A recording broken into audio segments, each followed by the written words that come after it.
ప్రేమించడం తప్పు కాదు, ప్రేమ తప్పు కాదు. కానీ సరైన మనిషిని ఎంచుకోకపోవడమే తప్పు. అందులో ప్రతి ఒక్కరికి ఒక డౌట్ వస్తుంది.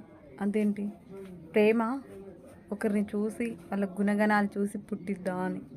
అవును, వాళ్ళ గుణగణాలు చూసి పుట్టదు. నీకు తెలుసా, చాలామంది ఒకరిని ఒకరు ప్రాణం కన్నా ఎక్కువగా ప్రేమించుకుంటూ ఉంటారు. కానీ ఒకానొక సమయంలో అంతకు మించిన అసహ్యం కలుగుతుంది, అపార్థాలు వస్తాయి.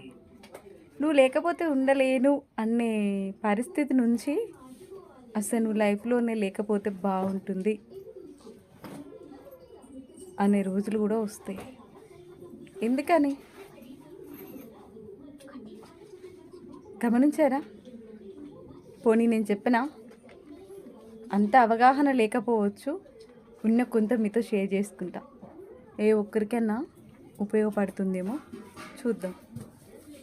ఏంటంటే, మొదట్లో అంతా బాగానే ఉండి ఆ 2 అక్షరాలతో స్టార్ట్ అయ్యే ప్రేమ చాలా అనుభూతిని ఇస్తుంది. కానీ పోను పోను ఏమవుతుందో తెలీదు. కొన్ని అపార్థాల వల్ల నువ్వు రాకపోతే బాగున్నా లైఫ్లోకి అని అనిపించేలా చేస్తుంది. ఆ మాట అనిపించడానికి బలమైన కారణం ఏంటో తెలుసా? మరో మనిషికి ఇంకొకరంటే ప్రాణం కన్నా ఎక్కువగా పిచ్చి ఉండడం. అవునండి, ప్రేమలో ఎలాంటి స్వార్థం లేకుండా తను పక్కనుంటే సరిపోతుంది, నాకేమీ వద్దు, నువ్వే నా లైఫ్ అంతా అని పిచ్చిగా ఎవరైతే ప్రేమిస్తారో వాళ్ళకి చివరిగా మిగిలేది బాధ మాత్రమే. అవును, ఎందుకంటే చివరిదాకా తోడుండని ప్రేమలు ఇచ్చేది ఏంటి? బాధ, జ్ఞాపకాలు. అంతకుమించి ఇంకేమైనా ఉందా? అక్కడి నుంచి స్టార్ట్ అవుతుంది.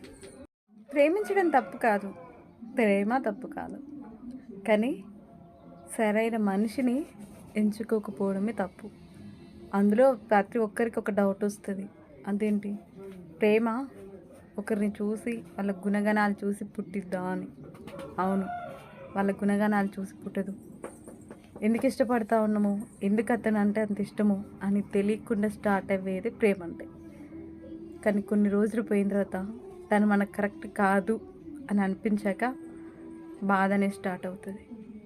అప్పుడు అనిపిస్తుంది, నువ్వు లేకపోతే ఉండలేను అనే పొజిషన్ నుండి నువ్వు లేకపోతేనే బాగుంటుంది అని కదా. ఎవరైనా సరే టైంపాస్ కానీ ఇతర లైఫ్తో ఆడుకోకండి. మీ లైఫ్లో మీరు బిజీగా ఉంటే, మీ లైఫ్ స్టైల్ మీకు నచ్చినట్టుగా బ్రతకాలి అనుకుంటే బ్రతికేయండి.